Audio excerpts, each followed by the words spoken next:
Christopher, bonjour. Bonjour. Alors vous appelez que Christopher.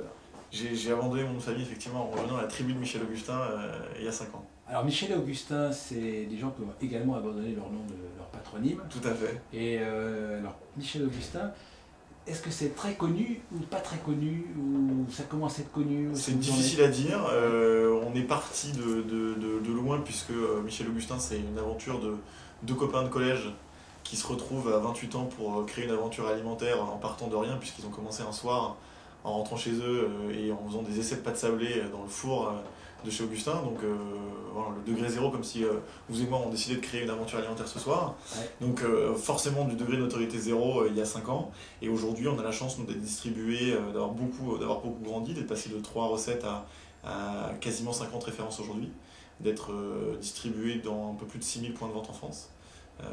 Quelques-uns à l'étranger, mais c'est encore anecdotique. Et donc on a fait des calculs, on a plusieurs millions de croqueurs ou de boiveurs de vaches à ce jour. Effectivement, on commence à avoir une petite tribu qui nous suit. Alors 6000 points de vente, c'est 6000 sur combien? J'ai pas d'idée, combien il y a de points de vente en France? Aucune idée. Donc il y en a beaucoup plus que ça, j'imagine. Il y en a énormément. Après, on a la chance de déjà travailler avec toutes les enseignes de grande distribution. Donc on espère que le nombre total sera atteint rapidement.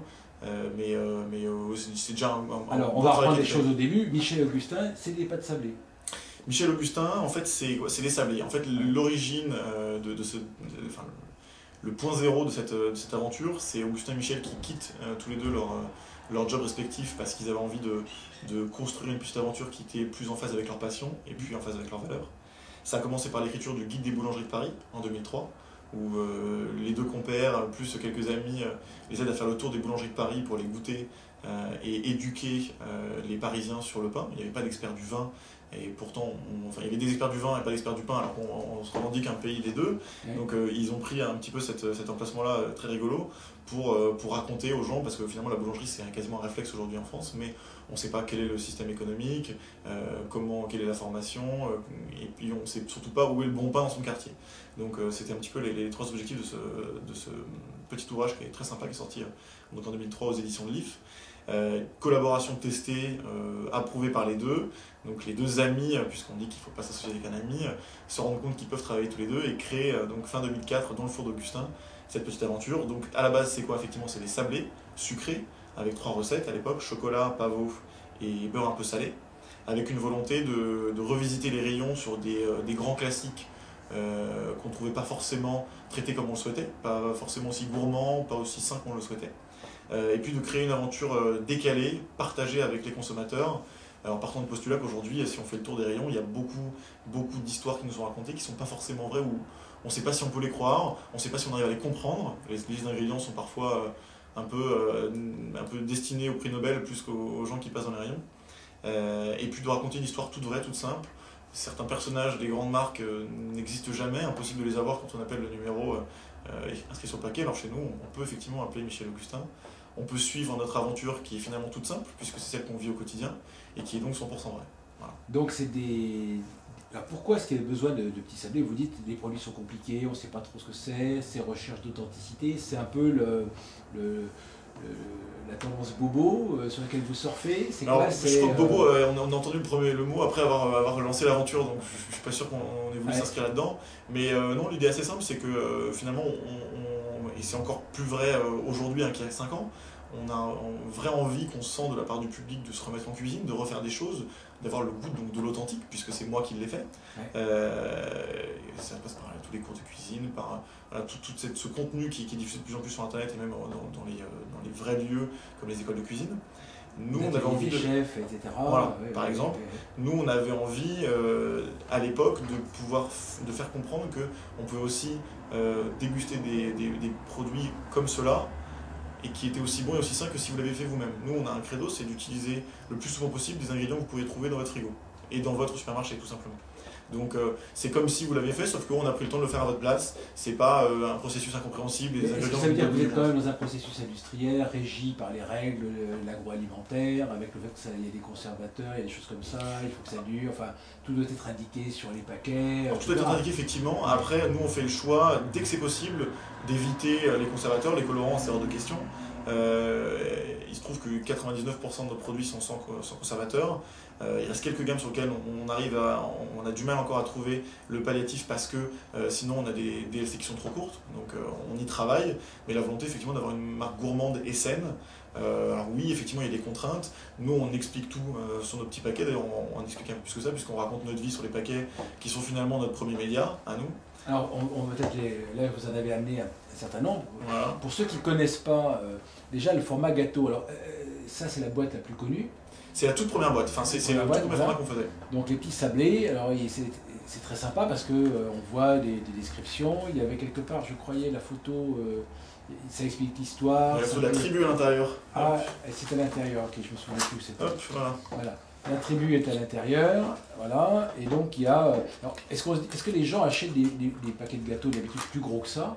Ça correspond à quoi? C'est les paquets. Alors ça c'est le tout premier format qu'on avait au tout début quand on a commencé à aller démarcher l'épicier en bas de chez Augustin, le traiteur asiatique de la rue du Poteau dans le 18e, les boulangeries, les épiciers, les pressings, les coiffeurs, les Alors c'est venu d'où? Ça c'est du marketing? Vous avez dit il y a besoin des paquets de gâteaux plus petits? Ou est-ce que c'est l'idée de packaging Non, c'était notre envie de... C'était déjà lié effectivement au système de distribution à l'époque. C'est qu'on a commencé par faire les toutes premières fournées pendant plusieurs mois chez Augustin.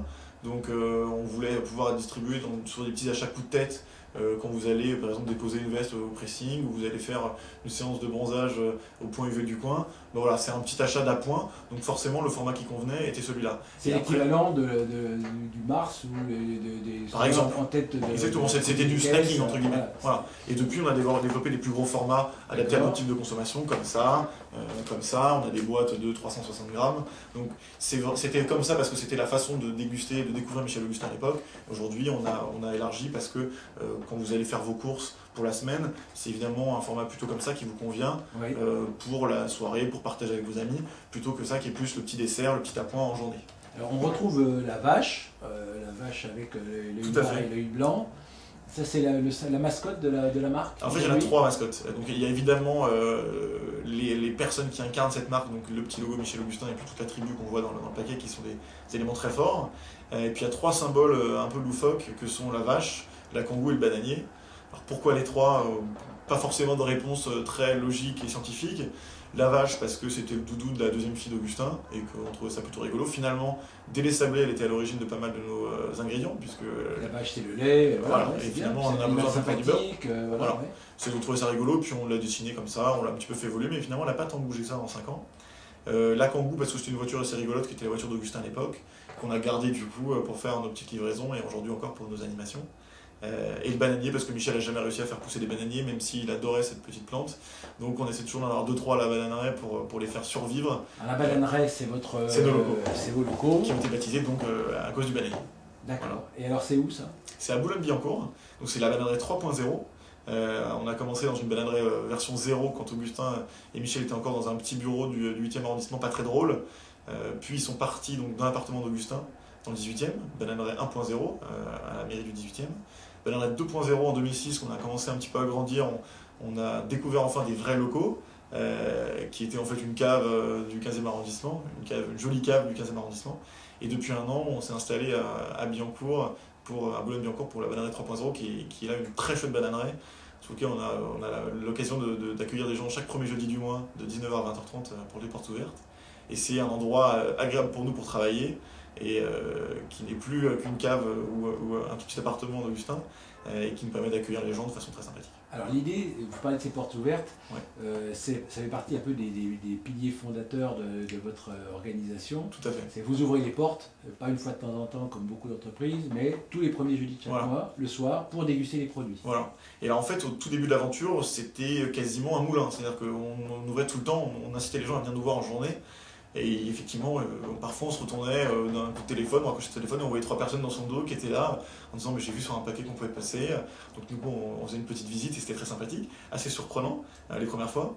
Et puis l'aventure grandissant, on a concentré ça sur un moment un peu plus sympa, où nous on est un peu plus disponible, qui est le premier jeudi du mois, de 19h à 20h30. Pourquoi? Effectivement, comme vous le disiez, pour déguster les produits, les nouveautés, aussi pour donner son avis. On a, nous, l'occasion à chaque fois de faire déguster des échantillons. On a mis un peu plus de fraises, un peu moins de fraises. Qu'est-ce que les gens préfèrent? On teste des nouveaux produits. Les gens parfois nous proposent des recettes. On a eu des yaourts berbères dont vous avez parlé.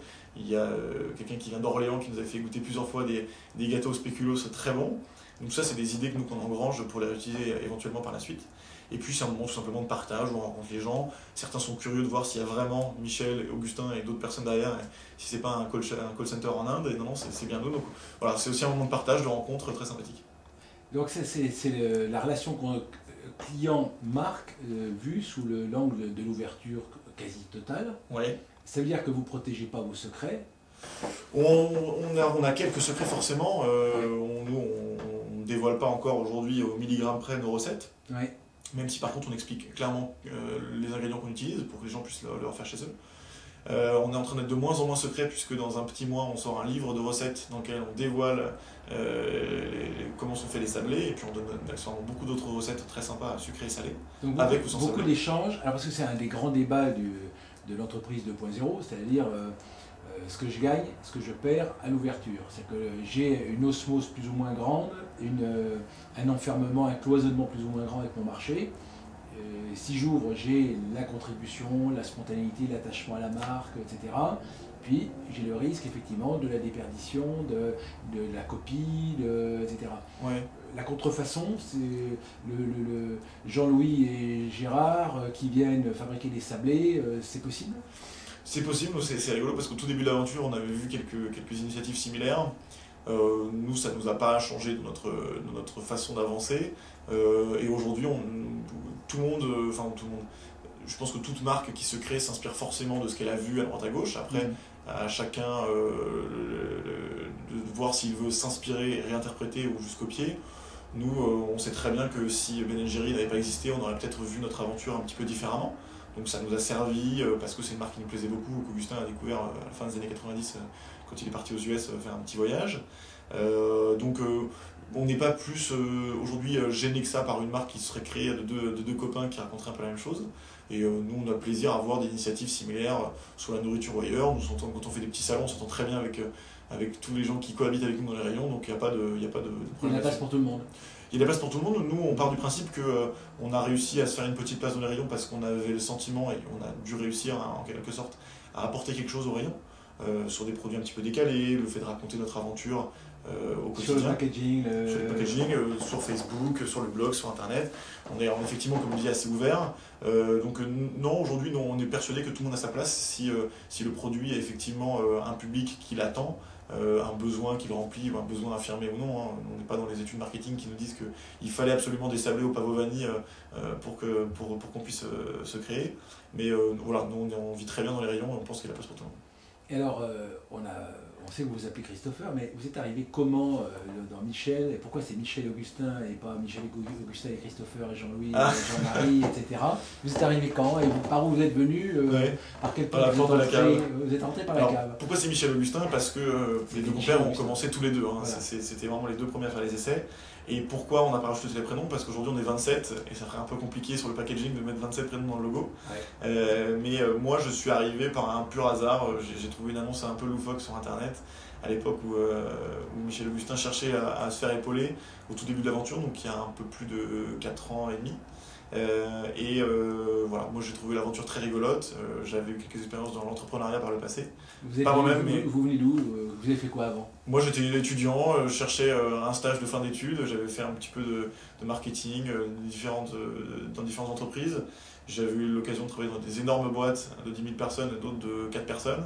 Donc j'avais vu un petit peu les différents écarts, les écarts qu'on pouvait voir sur les différents aspects de l'entreprise. Et j'avais été assez séduit par ce côté de créer une marque en partant de pas grand chose. Et voilà, j'ai eu un petit coup de foudre, on s'est rencontrés, le courant est passé. Et j'ai rejoint l'aventure donc, en l'année 2005. Alors ouais, c'est marrant, c'est votre aventure, vous parlez la bananeraie 0, 1.0, etc. Vous êtes vraiment imprégné de la culture du Web 2. Même si vous en êtes au 3, vous, mais vous avez découvert ça sur Internet, donc, on a l'impression qu'il n'y aurait pas de Michel Augustin sans Internet, c'est vrai? C'est une très bonne question. Je pense qu'on aurait trouvé des moyens d'exister. De toute façon, encore une fois, notre premier média, nous, c'est plutôt le packaging, hein, donc je pense qu'on aurait fait autrement. Mais on aurait peut-être fait moins vite. Et la culture du web, on a l'impression que vous êtes vous êtes un peu la génération Y, comme on dit. Ouais, peut-être. Vous avez l'air tous d'être assez jeunes. Est-ce que la moyenne d'âge est de combien on n'a pas fait le calcul, mais je pense qu'elle est autour de 27 ans, juste comme ça, donc elle est effectivement assez basse. C'est très jeune, et en même temps, c'est lié aussi à cet aspect générationnel.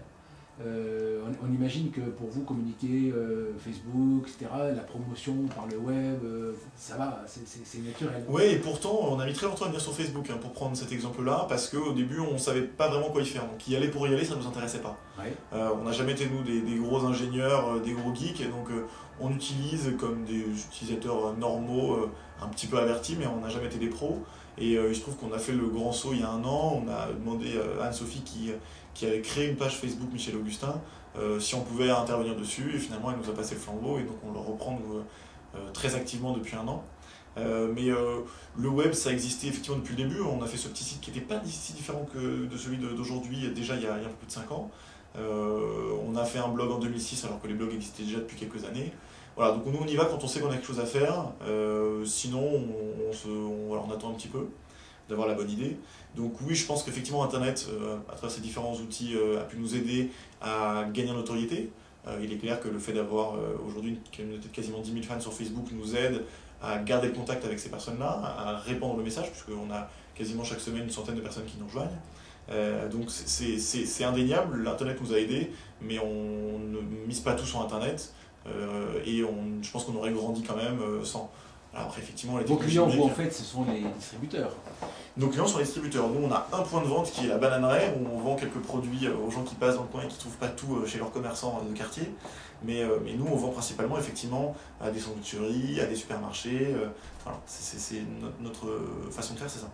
Alors votre client, ça peut être à peu près n'importe quel type de commerce, puisque vous avez des produits, tout type de commerce.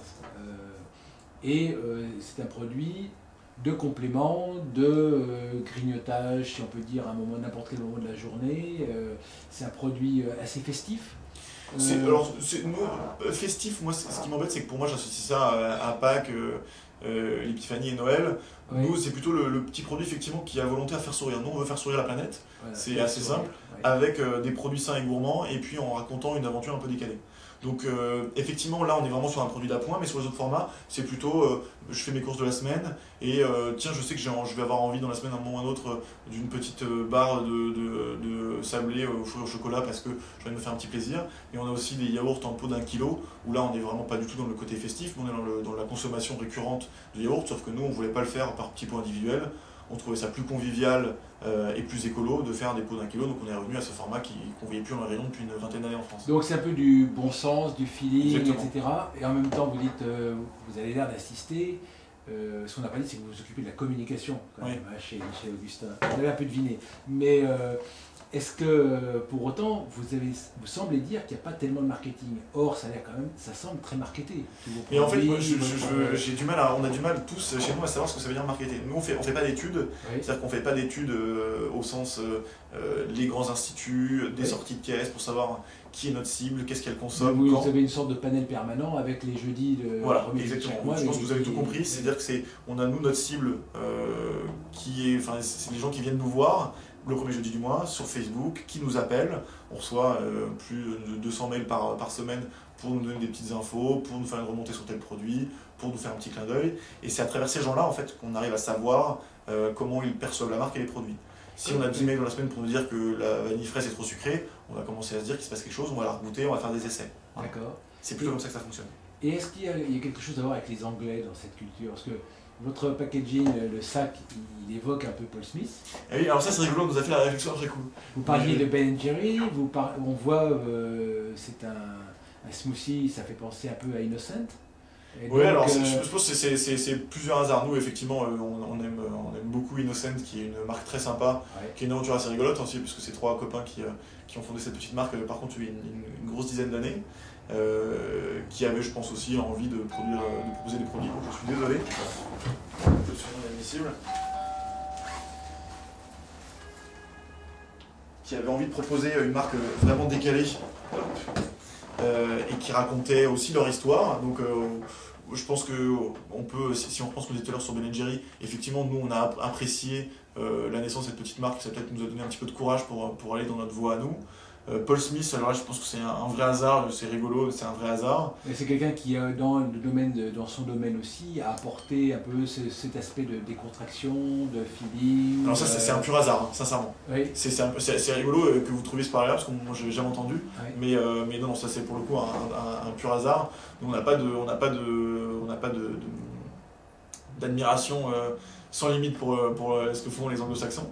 Non, c'est un pur cet esprit qu'ont les Anglais d'extrême innovation dans la décontraction, c'est-à-dire cet aspect, moi je ressens quand même cet aspect, ce feeling anglais, je dis pas anglo-saxon, parce que là quand on dit anglo-saxon, on pense plutôt américain. Là, je trouve beaucoup plus anglais votre discours, votre démarche, elle est dans l'originalité, l'avant-gardisme, le feeling, la décontraction. Et moi, je ressens beaucoup ça. Et je trouve que ça me semble pas si hasardeux, je crois d'ailleurs. C'est pas une volonté. Mais c'est peut-être inconscient. Vous êtes probablement dans cet état d'esprit de cette génération très, très créatrice, en fait. On ressent que on est moins de marketing, moins de calcul, moins d'équations, moins d'algorithmes et plus de feeling, de créativité et d'instinct. Est-ce que c'est probablement ça que vos consommateurs reconnaissent? Peut-être, ouais, peut-être.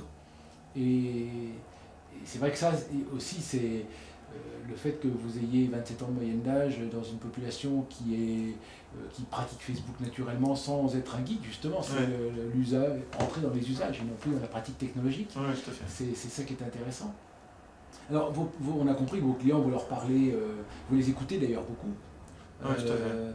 Comment, au quotidien, est-ce que, en dehors de cet aspect où vous échangez le premier jeudi de chaque mois, autour des produits et au sujet des produits, comment vous organisez le positionnement de la marque, la conduite de la marque, les évolutions? C'est toujours le client qui est à l'origine du débat, ou est-ce que vous avez des séances, comme dans des entreprises normales, des réunions de direction, Alors nous, dans les directions, table ovale quelque part? Non, il y a une grande table dans notre grande salle de réunion qui s'appelle la salle Pondichéry, du nom de notre deuxième bananerie.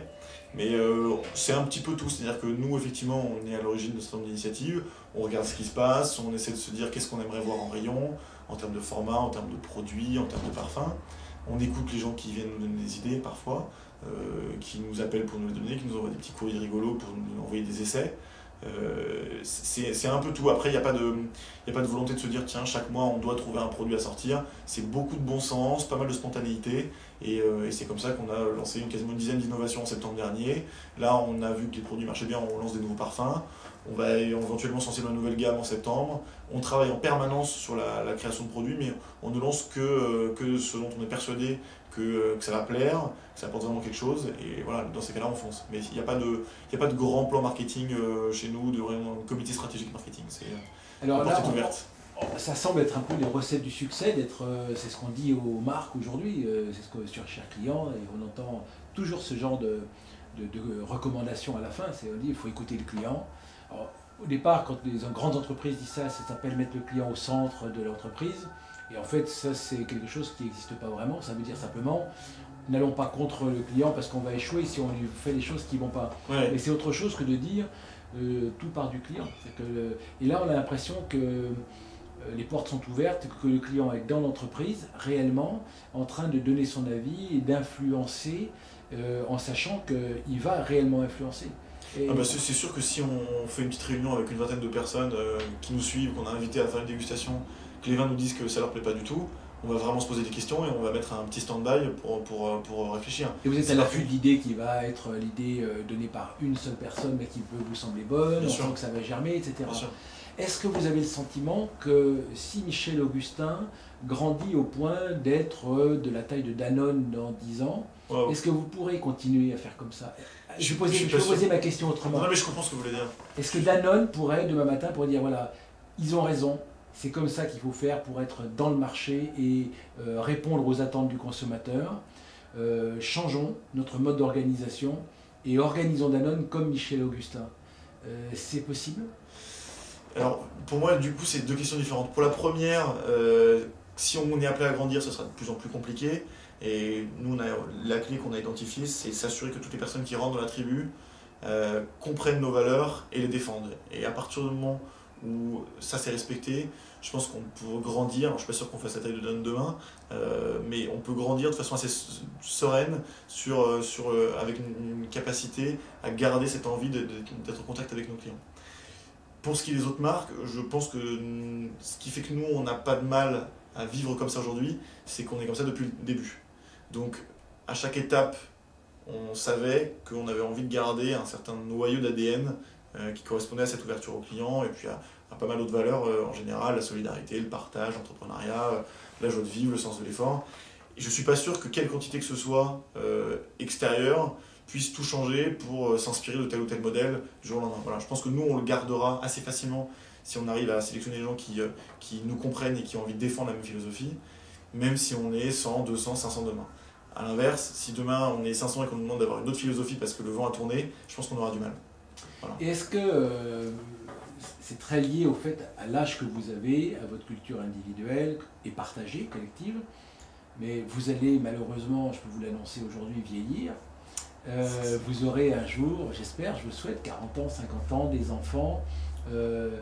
Est-ce que ça, avec des expériences individuelles qui peuvent faire qu'il y a du détachement par rapport à ce modèle culturel qui est adopté par tous à l'origine, est-ce que ça, c'est quelque chose qui est déjà envisagé? Est-ce que quelqu'un devra partir, adhérer ou se démettre? Ça sera ça la règle du jeu? Ou l'entreprise va évoluer au gré de ses expériences et devenir un Danone, peut-être? Oui, mais moi je suis pas très inquiet. Moi, j'ai pas passé les 5 ans qui me séparent de ma première arrivée dans l'aventure au quotidien avec eux. Je suis allé faire un petit tour ailleurs pendant quelques années et je suis revenu l'année dernière. Donc, j'ai moi aussi fait mon petit bout de chemin en dehors, sans déchirement, l'entreprise a continué à grandir sans moi. L'idée c'est qu'on porte le plus longtemps possible les couleurs. Si à un moment ou à un autre chacun a des questions un peu différentes et a envie d'aller voguer sous un autre drapeau, on sait qu'on essaiera de faire le maximum pour trouver des gens qui défendent aussi bien les valeurs. Donc oui, ça va bouger, l'équipe va bouger, elle a déjà bougé depuis le début. On a plaisir à voir les anciens qui reviennent nous voir, qui sont finalement quasiment des ambassadeurs à l'extérieur dans leurs nouvelles entités, ou dans leur vie en tout cas. Donc ça, je ne suis pas très inquiet. Et puis par rapport à l'évolution de nos âges, on a la chance d'avoir recruté Jérôme, qui est notre directeur financier l'année dernière, qui est le doyen puisqu'il a 38 ans. Donc il a 10 ans plus que la moyenne et il est aussi défenseur des valeurs que les autres, donc je me dis qu'on a tous au moins encore 10 ans sans se poser la question. Donc sincèrement, effectivement, il y a une certaine souplesse, un dynamisme qui est lié au jeune âge, à la jeune moyenne d'âge de l'aventure, mais je pense qu'il faudra toujours avoir cet élan avec pas mal de membres dont c'est la première ou la deuxième expérience, qui ont énormément d'énergie à revendre. Mais je ne suis pas très inquiet, je pense qu'on arrivera toujours à s'entourer même de générations supérieures qui défendront les valeurs de l'aventure. La question qui me vient, c'est est-ce que fabriquer Michel et Augustin en 2010 avec une société qui est globalement assez dure économiquement, une conjoncture difficile, un climat social qui est souvent à l'affrontement, est-ce que faire Michel et Augustin dans les règles actuelles de pilotage des entreprises, la gestion comptable, la comptabilité analytique, etc., est-ce que ça c'est compatible avec l'ADN? Comment vous réglez ça, de fonctionner? Parce que c'est un petit peu ce qui arrive aujourd'hui en France et en Europe et dans le monde entier, c'est qu'on impose un peu des règles de fonctionnement de multinationales à des PME en création, et que c'est un petit peu ce qu'on avait ressenti au moment de l'émergence des sociétés Internet. c'est qu'on avait l'impression que tout d'un coup, les gens avaient envie de faire un peu la révolution culturelle des entreprises pour vivre un peu de manière plus spontanée, naturelle, etc. Et en n'étant pas avec des CHSCT, des réunions de CE, avec des délégués, etc. Avec une relation des patrons, des salariés. On a l'impression que Michel et Augustin ne sont pas uniquement des patrons, c'est aussi un peu des amis. Oui, alors après, enfin, moi ce qui me gêne avec le terme ami, c'est que on peut laisser à penser que on a quasiment une secte. Non, mais on pas les tribus. Oui, c'est ça. C'est un mot fort. Effectivement, on a une relation entre nous qui est, peu importe le niveau hiérarchique, qui est assez différente de ce qui peut se vivre dans nos entreprises. Maintenant, il n'y a pas de confusion du terme, on est tous des gens qui partagent une aventure professionnelle. On a plaisir à se voir pendant, on défend les mêmes valeurs, on a plaisir à se voir en dehors pour célébrer tel ou tel moment sympathique, mais voilà, on ne cherche pas en entrant chez Michel Augustin des amis, on cherche à pousser cette entreprise, ses valeurs et ses produits qui nous plaisent, en tout cas c'est ce qu'on souhaite à ceux qui nous rejoignent. Voilà, donc il y a juste cette confusion-là que j'essaie d'éviter. Mais oui, effectivement, en grandissant, on a de plus en plus de place pour, entre guillemets, la rigueur, les process, s'assurer qu'on apprend ce qu'on a fait par le passé. Donc quand on se replonge dans un nouveau packaging, c'est pas 100% spontanéité, c'est aussi, tiens, est-ce que j'ai bien pensé à faire ça parce que j'avais fait l'erreur sur tel packaging il y a 3 ans. Donc oui, de plus en plus, avec le temps qui passe, nous essayons d'avoir des process pour nous guider, mais ça reste très spontané, les bureaux sont ouverts, les nouvelles idées germent en quelques semaines, le yaourt en pot 1 kg, c'est pas du tout une étude qui nous a amené à envisager ce format-là, c'est des idées un matin, 2 discussions le soir, et hop, le lendemain matin on commence à regarder le packaging, et c'est un peu parti comme ça. Donc on restera toujours, je pense, à mi-chemin entre des process qui sclérosent et une spontanéité totale qui fait un peu partir dans tous les sens. Est-ce que ça vous inspire quelque chose par rapport à l'exemple d'Apple, par exemple ? Oui, alors après, moi j'ai appris il y a quelques mois, avec un peu de désarroi, que chez Apple, le travail, alors si ma source est bonne, hein, que le travail est très compartimenté quand on travaille sur des projets, notamment pour qu'il n'y ait pas de diffusion auprès de la presse avant l'annonce des produits. Chez nous, il suffit de passer sur le bureau d'Hélène pour voir quel projet elle a en tête, sur quoi elle travaille, on partage assez vite, on se voit tous les lundis matins pour que chacun raconte sur quel projet il travaille. Donc c'est peut-être Apple sur l'envie d'être toujours assez créatif sur des produits qui plaisent, qui sont agréables à utiliser, mais nous on a une volonté de transparence en interne pour avoir une cohésion qu'on espère un peu plus forte en fonctionnant comme ça. Oui, c'est des arbitrages en fait. Oui.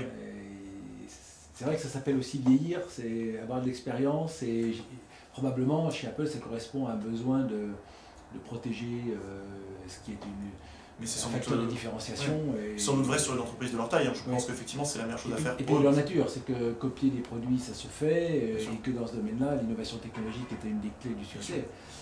Peut-être qu'un jour les recettes de Michel Augustin mériteront d'être protégées. Peut-être qu'il y aura des équipes projets qui ne se parleront pas. Encore une fois, on est très loin. Avec des codes différents, etc. Tout à fait. La ligne directrice qu'est-ce que ça. Donc, vous, je ne peux pas vous lire à vous. C'est une question que je pose souvent, c'est qu'est-ce que Internet a changé dans la culture de l'entreprise Michel Augustin? Je peux vous poser cette question, ça existe? Ou est-ce que ça a tellement toujours été avec que ça n'a forcément... Non, je pense qu'on a effectivement toujours vécu avec cette problématique. Maintenant, qu'est-ce que ça change? Je pense que ça nous... plus on a utilisé Internet, et je pense plus ça a accéléré notre réactivité. Je pense que c'est ça. C'est que on peut recevoir un mail d'une minute sur l'autre, et des gens qui nous envoient des petits mails de leur BlackBerry ou de leur iPhone en disant je viens d'acheter un petit paquet à la gare Montparnasse, c'est super, je suis vers Bordeaux, à bientôt. Voilà, c'est des choses, c'est tout simple, mais du coup on peut quasiment lui répondre instantanément si on est sur l'ordinateur, et il n'est pas encore arrivé à Bordeaux qu'il a déjà son message, et donc c'est plutôt sympathique, quoi.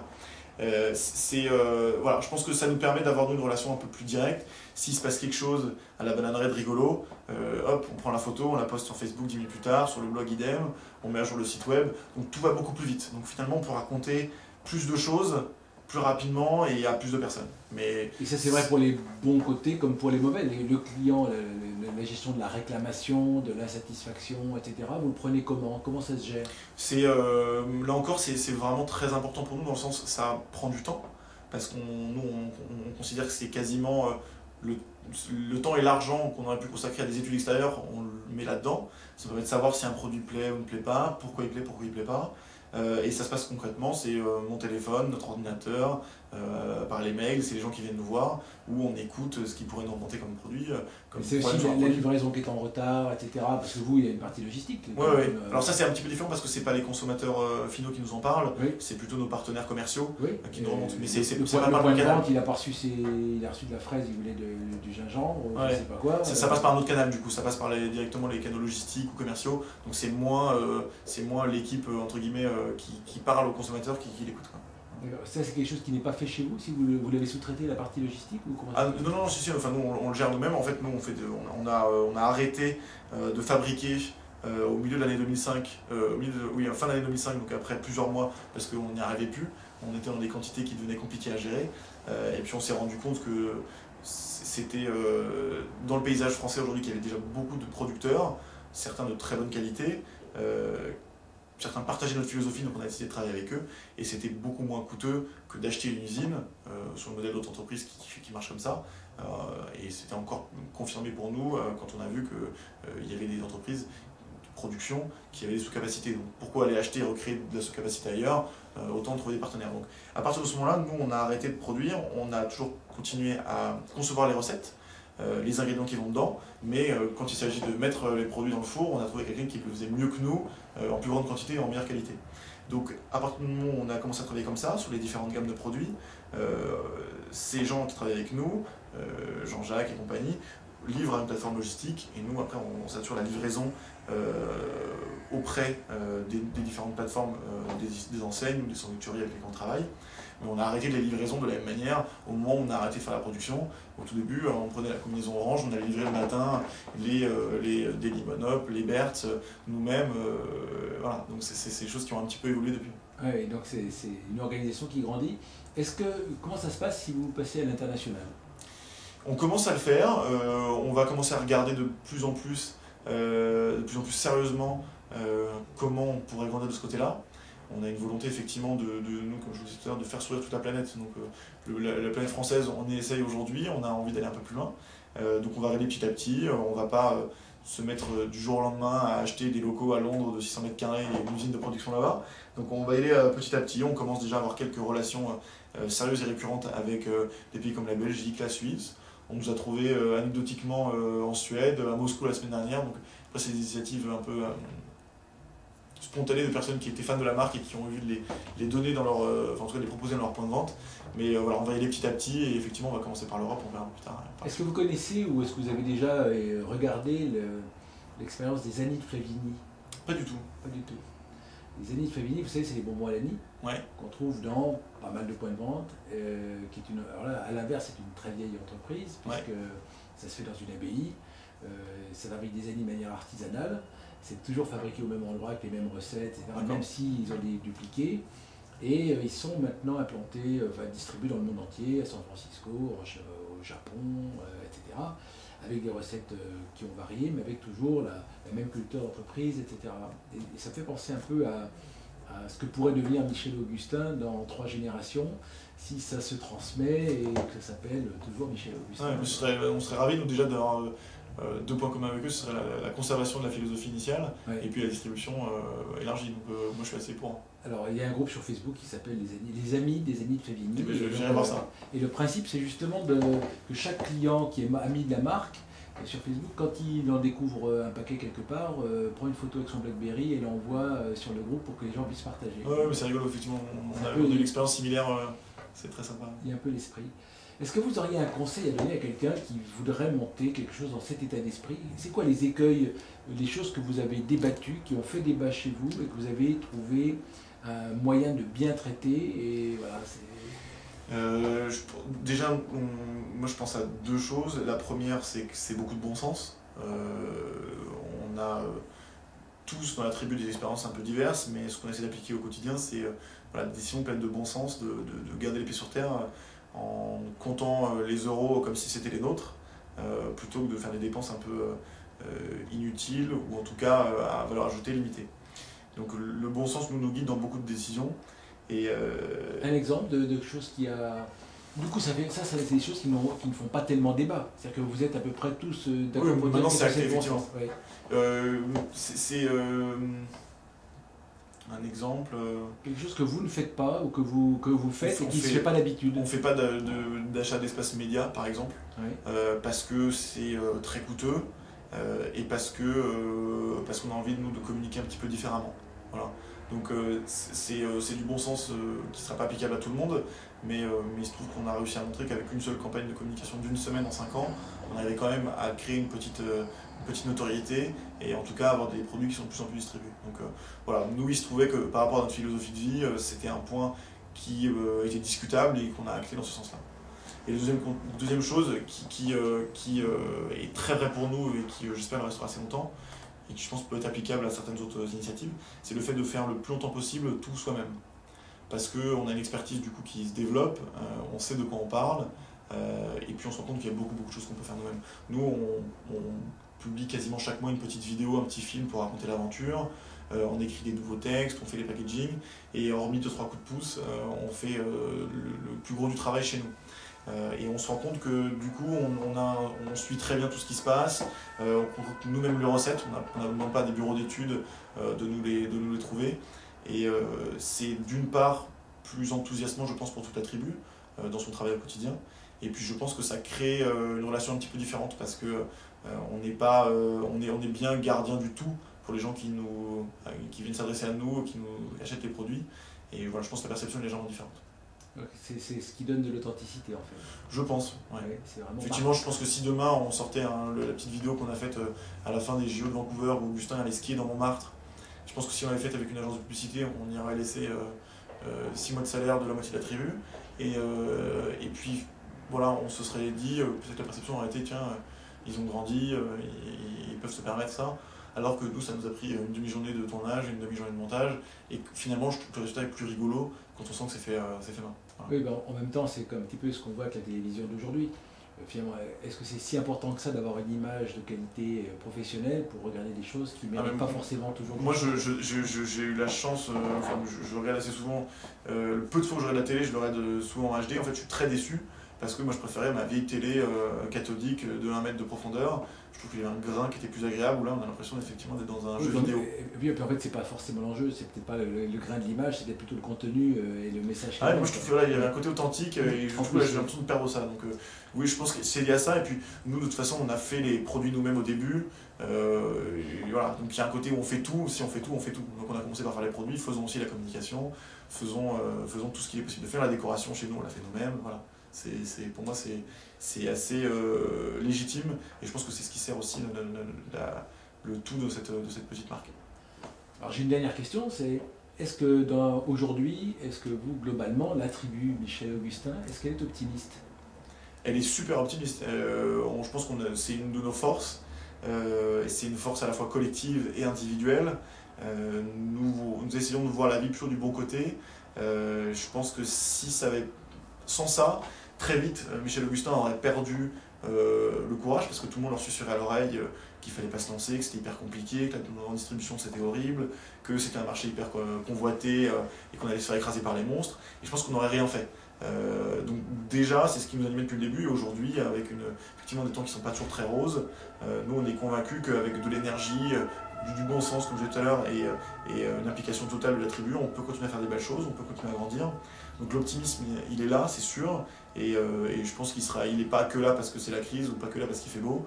Nous on a envie de voir la vie comme ça et on est persuadé que c'est aussi une des clés de la réussite à venir de cette petite aventure. Et puis que c'est votre objectif de faire sourire toute la planète. Voilà, donc si nous on commence pas à sourire, on a du mal à montrer l'exemple. Merci beaucoup. Mais je vous en prie. Merci à vous.